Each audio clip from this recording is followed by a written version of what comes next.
Hi Virgo! Anong swerteng negosyo or career ang para sa'yo ngayong 2025? Nasaan ang swerte mo ngayong bagong taon, 2025? Kuha tayo ng ilang messages para sa inyo. Pero bago natin simulan sa tarot cards, astrologically, unahin na muna natin ito this time. Mag-share ako muna sa inyo ng ilang info in regards po dito. Si Jupiter ang sinisilip natin dahil siya yung tinatawag na planet of luck, expansion, wealth. And sa 2025, Jupiter will stay on your 10th house. Oo, 10th house in the first half of the year. And then it will enter your 11th house in the second half of 2025. So isa-isahin natin to. Virgo, unahin natin yung sa 10th house. Dito, career-related pagdating sa inyong image, sa inyong public image, sa inyong status, sa inyong reputation, pagdating sa ano pa man yan, anong ginagawa nyo, i-claim natin na, especially sa mga mayroong regular work, na merong pag-level up, may pagtaas, may pag-increase, may development or improvement, gaano man yan kalaki kaliit, magagandang possibility po. Again, Jupiter, right now actually, hindi nyo pa man yan ramdam, pero may magandang progreso pagdating sa inyong buhay, karera. Gaano man ka-slow minsan, yung pagdaloy or yung movement, gumagalaw kayo patungo sa success. Yes po. 10th house, profession connected sa anumang career yan. Okay, napakalawak. Kung nasan man kayo ngayon or negosyo na gusto nyong palawakin, walang imposible para sa inyo. Higit kayo nagiging inspirasyon din. Hindi lang sa trabaho, negosyo, sa ilang tao sa inyong paligid. Nakikita, tinitingala yung inyong natural na kakayanan sa inyong ginagawa. Maging ano pa man yan. Okay? And sa 11th house, actually, sabi ko nga, Jupiter will enter your 11th house. Ang lawak ni 11th house. Career-related sa inyong social groups, kung meron man kayo, community organizations, society, or ilang friendship. Ayan, maaaring magbigay daan ng ilang kaibigan o ilang taong ito para makabuo kayo ng magandang pundasyon sa negosyo or talagang merong partner na mabubuo. Partnership in business, kasamang ilang kaibigan. Why not? Meron tayong nakikitang financial gains. Yes po, kasi 11th house, andyan yung mga pangarap nyo eh. Yung mga long-term goals nyo. Yung dreams nyo, your hopes, your wishes. Maging ano pa man yan, ma-achieve nyo yan. Positive lang tayo. Oo, kailangan paniwalaan nyo ito. At syempre pa, this is something na patuloy nyong papaangatin kasama ng aksyon. Oo. At kasi puro ano to eh, hopes, yung wishes, yung pag-asa meron. Pero definitely, tulungan nyo ang inyong mga sarili na mapaangat yung inyong mga social side. Kasi may paglawak ng inyong network. Ng ilang taong suporta, hindi kayo dito nag-iisa. Or maybe kailangan nyo lang marinig yon. Okay? Sa 11th house, dyan din pumapasok yung pagiging humanitarian nyo, pagiging makatao. So, anything business-related sa humanity, humanitarian work, community service, why not? Yung parang negosyo, ito kayo na yung makapagpapasya, no? Negosyo kung saan hindi lang kayo yung nagbe-benefit, pero pati na rin itong ilang tao sa inyong paligid.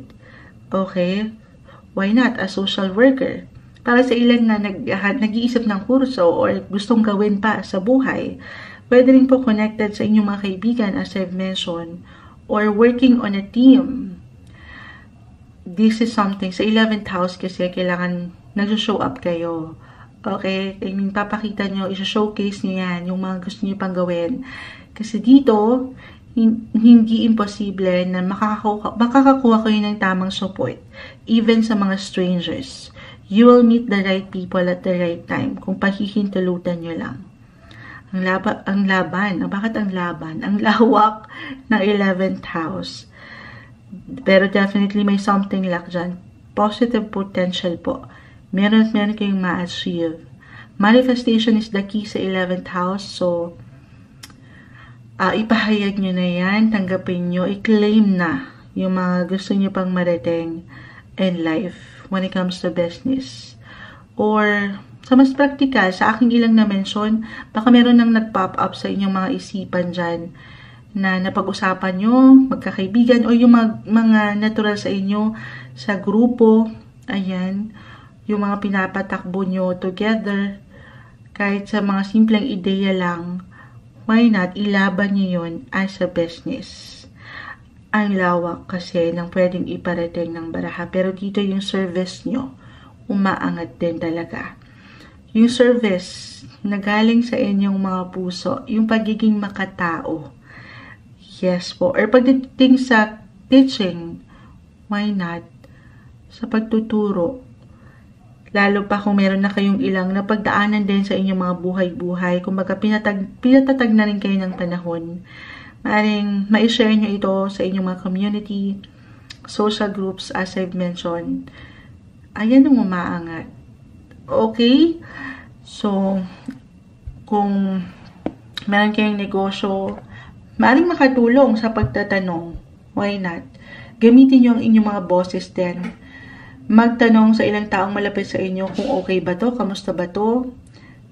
Kailangan mo kasing maipaangat din yung sarili mo. Physically, mentally, emotionally, you have to show up.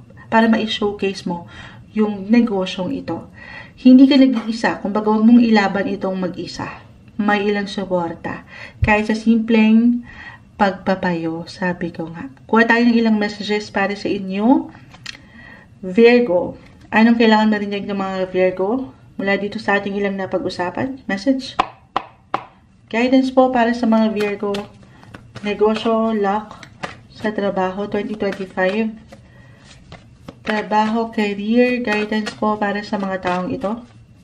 Anong kailangan yung marinig, Virgo? Okay, 8 of Swords, bumagsak. The Empress. And the Ace of Cups. Ito yung sinasabi kong paglawak ng inyong social network. You will meet the right people at the right time. Merong may impress doon sa kakayanan nyo. Or sa natural sa inyo. Ace of Cups. New business. Or new partnership. New friendship. Yes po. Or even new love interest. Alam ko about career and love ito. Pero the Empress, the Ace of Cups.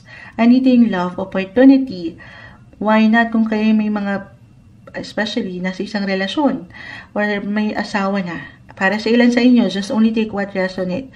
Maring, ito yung support na ating nakikita. Magtutulungan kayo together. Mapapaangat yung impressive work sa negosyo man or anumang trabaho yan. New beginnings, guys. Huwag niyong pagdududahan. Ito tayo ulit. Ang inyong mga sarili. The Eight of Swords. Pero hindi nyo naman kailangan madaliin. Sabi ko nga magtanong. Totoo naman yun. Pagdating sa negosyo, you should always know your business. Magtanong, mag-review muna, pag-aralan kung kinakailangan. Pero huwag nyo namang takpan ng tuluyan ang inyong isipan or ang inyong puso, mga mata, na wag na lang. Okay? Na hindi na lang. Dito na lang ako. Tama na yun. Pero, eto, depende sa inyong kagustuhan kasi wag lang kayo magpapatalo sa ilang negativity, okay? Or negative energy para hindi nyo ma-showcase yung kakayanan nyo pa pagdating sa negosyo. Ulitin ko, nai-impress, may ka-impress sa inyong ginagawa. Lalo pa ang dito ang pagmamahal. Yung puso nyo, guys, nag-highlight dito. So, you have to follow your heart, trust your intuition sa part na ito. Ito yung umaangat pagdating sa inyong luck, swerte sa buhay, trabaho, karera, negosyo, maging ano pa man yan, 2025, Virgo.